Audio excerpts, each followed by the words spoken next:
Mamy misję, aby 2 miliony osób na całym świecie miały dostęp do czystej wody. Ta wioska w Malawi ma teraz dostęp do czystej wody, z której korzysta ponad 1000 osób. To pierwszy z wielu projektów, które zamierzamy zrealizować i największa współpraca twórców w historii. Ponad 3000 waszych ulubionych twórców łączy swoje siły. Łącznie mają ponad 3 miliardy obserwujących.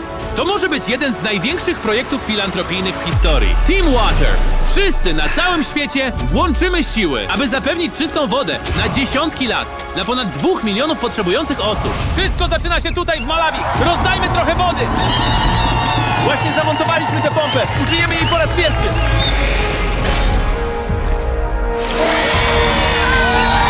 No a pierwszy łyk wody weźmie głowa wioski. No i pije do dna. Cała społeczność żyła dotychczas dzięki wodzie zbieranej z takich właśnie kałuż. Każdą kroplę musieli przenosić własnoręcznie. I tak właśnie robią każdego dnia. Jak wygląda ta woda? Patrzcie, jaka jest zanieczyszczona. Jeśli ją wypije, to zachoruje?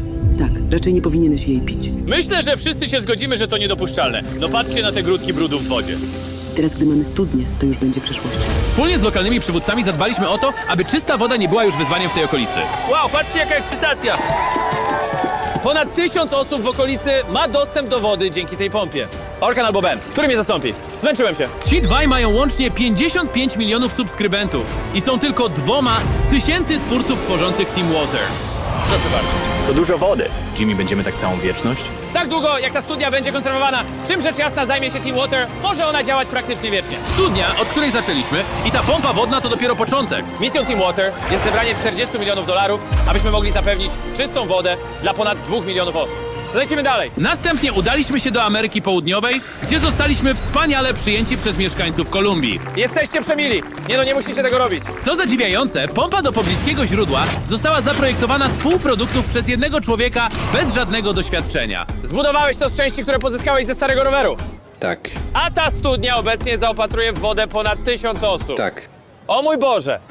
Z tej rury wypływa woda, którą piją mieszkańcy. Na pierwszy rzut oka woda nie wygląda źle. Ale tak naprawdę zawiera drobne cząsteczki brudu. A co gorsza, bakterie, które nieustannie powodują choroby u wszystkich mieszkańców. Dlatego tuż obok studni, którą Christo zbudował z części od roweru, zbudowaliśmy ten ogromny system filtracji wody.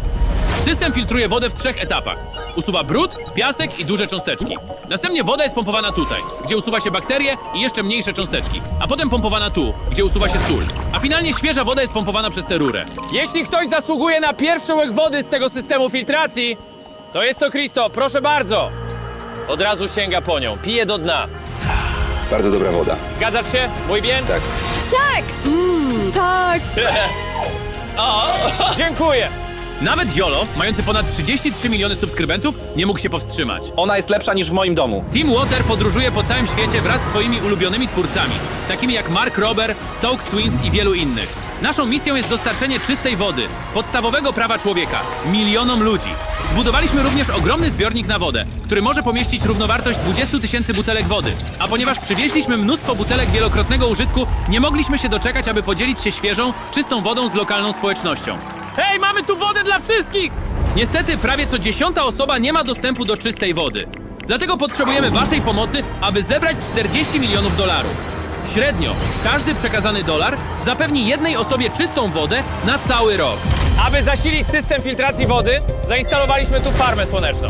Ale to nie koniec. Mamy tu też niespodziankę dla wszystkich dzieci. To wasz nowy plac zabaw! Są o wiele bardziej podekscytowane placem zabaw niż wodą, którą im dałem. Następnie udaliśmy się tam, gdzie realizowany jest podobny projekt. Life has a way of testing you when you least expect it.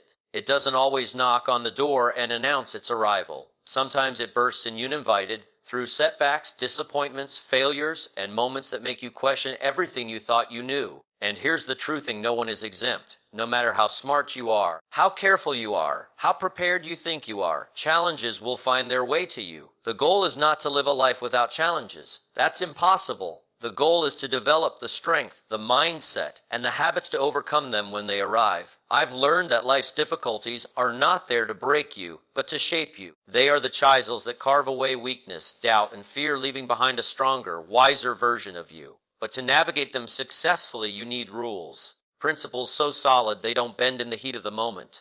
These rules are not suggestions, they are anchors. And if you live by them, you will not just survive challenges. You will use them as stepping stones. The first rule is simple but profound: take full responsibility for your life. When something goes wrong, the easiest reaction is to look outward, to blame circumstances, other people, or bad luck. But here's the problem with blaming: it hands away your power. The moment you decide it's someone else's fault, you've also decided it's someone else's job to fix it. Responsibility does not mean everything is your fault. It means you are willing to own your response to whatever happens. That ownership puts you in control. Without it, you are at the mercy of the storm. The second rule: control your attitude. You may not control the wind, but you can set the sail. The challenge is not the event, it's how you interpret and respond to the event. Two people can face the same problem, and one will see an obstacle while the other sees an opportunity. Which one you become depends on your attitude.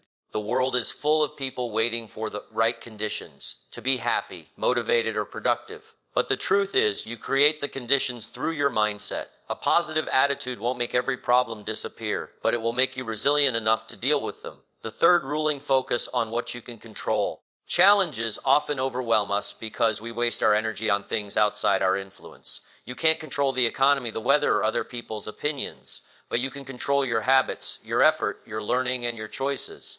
When life feels heavy, ask yourself, what's one thing I can do right now that's within my control? Then do it. Action in the area of control creates momentum, and momentum is how you climb out of difficult places. The fourth rule: prepare before the challenge comes. You don't start building the roof in the middle of the storm. The best time to prepare is when things are calm.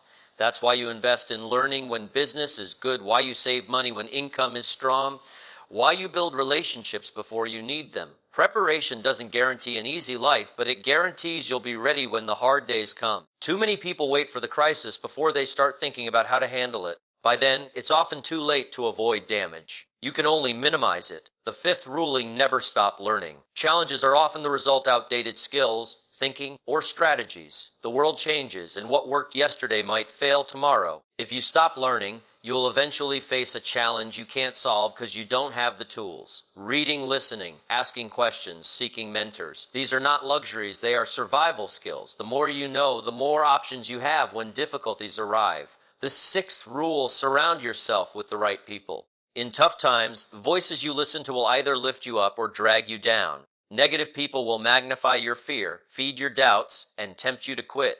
Positive, driven, and wise people will remind you of your strengths, challenge you to keep going, and help you see possibilities you can't see alone. The company you keep is like the wind, blowing either into your sails or against them. Choose carefully. The seventh rule: guard your self-talk. What you say to yourself in the middle of a challenge is often more important than what anyone else says to you. If your inner voice is filled with doubt, criticism, and defeat, you'll act accordingly. But if you tell yourself, this is hard, but I can find a way, your actions will align with persistence and problem solving. Be your own coach, not your own critic. Words have power, even the ones you speak silently to yourself. The eighth ruling: be adaptable. Rigidity breaks under pressure, flexibility bends and survives. Challenges often require you to adjust your plans, pivot your approach, and try something you've never tried before. People fail not because they lack resources, but because they refuse to change their method. If the door is locked, find a window. If the window is blocked, build a ladder. If the ladder breaks, learn to climb the wall. Adaptability turns obstacles into detours instead of dead ends.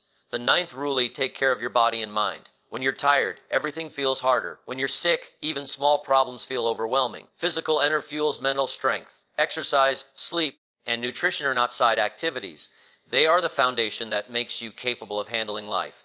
You can't think clearly when you're exhausted. You can't solve problems effectively when your body is in poor condition. Treat your health as part of your strategy for overcoming challenges, because it is the 10th rule. Never give up the long-term vision because of a short-term storm. Challenges create a temptation to abandon the dream. But often, the very thing you want most lies just beyond the obstacle. Persistence is not blind stubbornness. It's the understanding that storms pass. The people who succeed are not always the most talented, but they are the most committed. They refuse to let a temporary defeat become a permanent one. Now, here's the beautiful thing about these rules. They work together. Responsibility makes you proactive. Attitude keeps you hopeful. Focus directs your energy. Preparation makes you ready. Learning keeps you relevant. Relationships give you support. Self-talk strengthens you. Adaptability keeps you moving. Health keeps you capable. And persistence gets you to the other side. Challenges will test every one of these rules. That's why they're called unbreakable. You don't practice them only when things are good. You live them daily so that when the storm hits, you don't have to think about how to respond.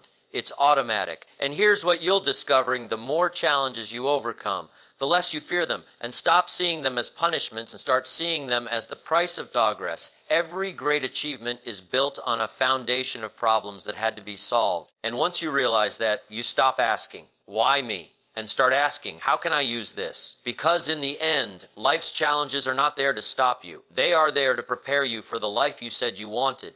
And if you live by these rules, no challenge will have the power to break you.